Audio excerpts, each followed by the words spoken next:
Olá, meus queridos, tudo bem com vocês? Nossa dica de hoje é para falar de uma das possíveis peças, que pode cair na tua segunda fase da prova da OAB, que é justamente a resposta à acusação, tá? Sem mais delongas, vamos lá, acompanha aí comigo na tela. Bom, para início de conversa, a gente precisa saber, na resposta à acusação, quando eu vou utilizar. Qual é o momento processual adequado para eu utilizar a resposta à acusação para eu identificar a peça. Então vamos seguir aquele roteirozinho. Imagina que você já identificou teu cliente, identificou o crime que está sendo imputado, qual é o procedimento, e vamos tomar aqui como exemplo o procedimento comum ordinário, tá? Qual é o momento processual dentro do procedimento comum ordinário que eu tenho para apresentar a resposta à acusação? Imagina que o processo ele vai ter início com o oferecimento da denúncia ou da queixa. Essa inicial acusatória ela é direcionada, ela é endereçada ao juiz, que vai fazer uma análise da admissibilidade dessa inicial. Ou ele recebe ou ele rejeita, certo? Quando o juiz receber a inicial acusatória, ele vai mandar fazer o que? A citação do acusado. Para quê? Para apresentar justamente a resposta à acusação. Então é muito simples da gente identificar o momento processual da resposta à acusação. Logo após o quê? A citação de quem? Obviamente, do acusado, para responder justamente a acusação que lhe está sendo imputada na inicial acusatória, ok? Então o momento processual está bem simples da gente identificar, tá? Paulo, qual é o fundamento legal? Quais são os dispositivos da lei que eu vou utilizar para embasar minha resposta à acusação? São dois, artigo 396 e 396-A do CPP.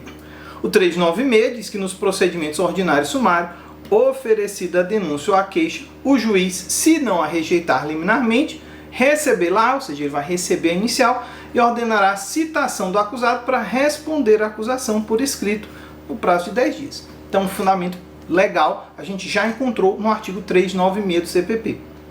O 396-A, ele continua na resposta à acusação. O acusado ele pode fazer o quê? Arguir preliminares, alegar tudo o que interessa a sua defesa, oferecer documentos e justificações, especificar as provas pretendidas e arrolar testemunhas, qualificando-as e requerendo sua intimação quando necessário. Guarda isso aí que a gente vai já falar desse dispositivo melhor. Só peço que tenham cuidado que se você estiver tratando de um crime de competência do tribunal do júri, homicídio doloso contra a vida, um crime contra a vida, crime doloso contra a vida, preste atenção que a fundamentação legal da resposta à acusação não está aí no 396 nem no 396-A do CPP, mas sim lá na frente no 406, parágrafo 3º, também do CPP, do Código de Processo Penal, tá? Paulo, qual é o prazo que eu tenho para apresentar a minha resposta à acusação? Como o próprio artigo 396 fala, 10 dias, iniciando-se quando? Da citação do acusado. É um prazo processual, então esse dia inicial você vai excluir, tá? E vai incluir o vencimento. Então o dia da citação, que é o início do prazo, você exclui e vai incluir o final desse prazo, tá? E em caso de citação por edital, esse prazo ele inicia-se da citação? Não. O artigo 396, parágrafo único, diz o seguinte, olha, no caso de citação por edital, o prazo para a defesa só vai começar a fluir a partir do comparecimento pessoal do acusado ou do defensor constituído. Então, enquanto ele não comparecer, seja o acusado ou seu defensor constituído, o prazo não está correndo. Vamos lembrar que a citação por edital é uma citação ficta, Bom, Paulo, para quem eu vou endereçar a resposta à acusação? Muito simples. Você vai identificar no teu enunciado quem é o juiz da causa, que está trabalhando a causa, ou seja, ao qual foi distribuída a ação, e é para lá que você vai endereçar. Foi o juiz da 3ª Vara Criminal de São Luís. Então, a tua resposta à acusação vai ser endereçada ao juiz da 3ª Vara Criminal de São Luís. Paulo, não tem isso no enunciado. Não esquece, quando não tenho dado, x, vara criminal, etc e tal. Não inventa dado, tá? Quem tem legitimidade, quem pode propor, quem pode oferecer, melhor dizendo, a resposta à acusação, é o acusado.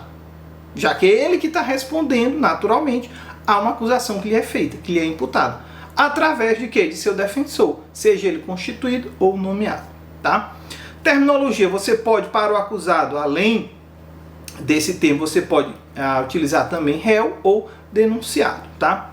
Estrutura da peça. A resposta à acusação, ela tem peça única, tá? É uma única peça. Quando a gente estiver falando dos recursos, apelação, rese, a gente vai ver que a gente utiliza duas peças, uma petição de interposição e outra petição de razões, tá? Na resposta à acusação é uma peça só. Mas, Paulo, o que eu posso falar? Quais são as teses e os pedidos possíveis que eu posso trabalhar na resposta à acusação? Isso está lá no artigo 396A. Né? Lembra que a gente falou ainda há pouco da fundamentação legal? Agora é hora de trabalhar. Na resposta, o acusado poderá arguir preliminares, então você pode trabalhar questões relacionadas a condições da causa, pressupostos processuais, questões que normalmente levariam à rejeição da denúncia. Tá? Nulidades, alegar tudo o que interesse à sua defesa, ou seja, toda a matéria de mérito, tá? A gente vai já ver falar de absolvição sumária, pedidos de extinção de punibilidade, tá? E até outros pedidos como rejeição tardia da denúncia, desclassificação por um delito menos gravoso. Além disso, oferecer documentos e justificações, especificar as provas pretendidas, você vai dizer quais as provas que você pretende adotar no processo e, principalmente, não esquecer apresentar o rol de testemunhas, tá? Se você não faz isso, ocorre a chamada preclusão. Não vamos esquecer, lá no final da nossa peça, apresentar o rol de testemunhas. Paulo, no enunciado não tem, tá? Então você vai colocar rol de testemunhas, número 1, nome, xxx, vírgula, qualificação, xxx, tá? Não vamos deixar de apresentar, tá? Número 2, mesma coisa, nome, xxx, qualificação, xxx. Também pode usar os 3 pontinhos, tá? Lembrando que das testemunhas, se a gente estiver falando no rito ordinário, você pode apresentar até 8 para cada crime imputado. Se for procedimento sumário, são 5 testemunhas, tá? Aqui eu fiz um breve resumo de tudo que a gente pode alegar em sede de resposta à acusação. Olha só, a gente pode requerer preliminarmente nulidades, e aí para isso vocês vão acompanhar o rol lá do artigo 564 do CPP, que traz uma lista de nulidades que podem ser arguidas. E aí, se você arguiu a nulidade, consequentemente você vai pedir o quê? A anulação do processo desde o vício. Você pode pedir a chamada rejeição tardia da denúncia ou da queixa-crime, tá? Com base no artigo 395 do CPP. Aí você pode dizer, peraí, Paulo, tem um problema aí. Rejeição tardia? Se o juiz já recebeu, eu vou pedir na resposta à acusação que ele rejeite a denúncia? Sim. O STJ ele tem entendimento pacificado em que se permite que o juiz reaprecie esse recebimento da inicial acusatória. Então faça o pedido. Se couber, se dentro do enunciado você verificar que cabe esse pedido, não deixe de fazer. É o que a gente chama de rejeição tardia, tá? Volta aqui para a tela. Você pode requerer teses de extinção de punibilidade, aí vai verificar a questão de prescrição, etc. Tá? Teses relacionadas também ao mérito, e aí o pedido que a gente vai fazer não é de absolvição, é de absolvição sumária. Sumária por quê? Porque vem antes da hora, digamos assim, né? Em termos bem leigos. Absolvição sumária com base no artigo 397 do CPP. Sumária porque ele não vai exaurir todo o procedimento, tá? Cuidado, não confundir com as outras teses de absolvição que a gente pediria lá nos memoriais, lá nas alegações finais. Desclassificação para outro delito, isso aqui nem sempre, tá? Essas teses aqui não são toda vez que vocês vão utilizar todas elas, se for o caso, tá? Você verificou que cabe o pedido de desclassificação para outro crime? Peça. E aí só fique atento o seguinte, se modificar a competência do juiz, não esqueça de pedir a remessa para o juiz competente.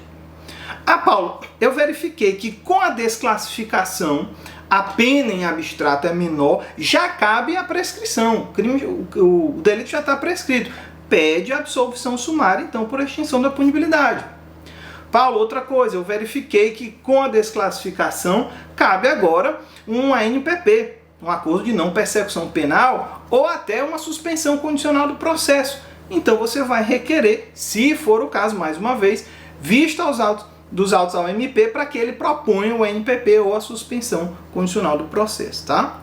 Por fim, você vai especificar as provas que pretende produzir, conforme o 396A, e não esquecer de forma alguma do rol de testemunhas, tá? Meus queridos, então, essas são as principais dicas, principais teses, tá, que a gente pode trabalhar na resposta à acusação. Por fim, eu só queria falar de uma observação ainda com vocês. Acompanhe aqui comigo na tela. Seguinte, Paulo, na resposta à acusação eu já falo de dosimetria da pena, ou seja, eu já vou pedir a pena no mínimo legal, eu já vou falar de uma atenuante, eu já vou falar de alguma causa de diminuição de pena? Não fala de dosimetria da pena.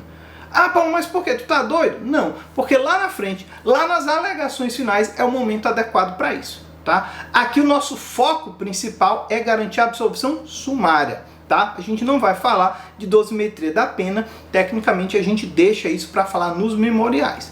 A segunda observação é em relação às exceções. Há uma exceção de legitimidade, de incompetência, exceção de coisa julgada. Você faz junto da resposta à acusação? Não, o artigo 396A, parágrafo 1º, diz que essas exceções são processadas em apartado, em separado, nos termos dos artigos 95 a 112 do CPP. Beleza, meus queridos? Então, com isso, a gente encerra a nossa dica de hoje, que trabalhamos a resposta à acusação. Espero que tenha sido útil para vocês, tá bom? Um forte abraço e até a próxima.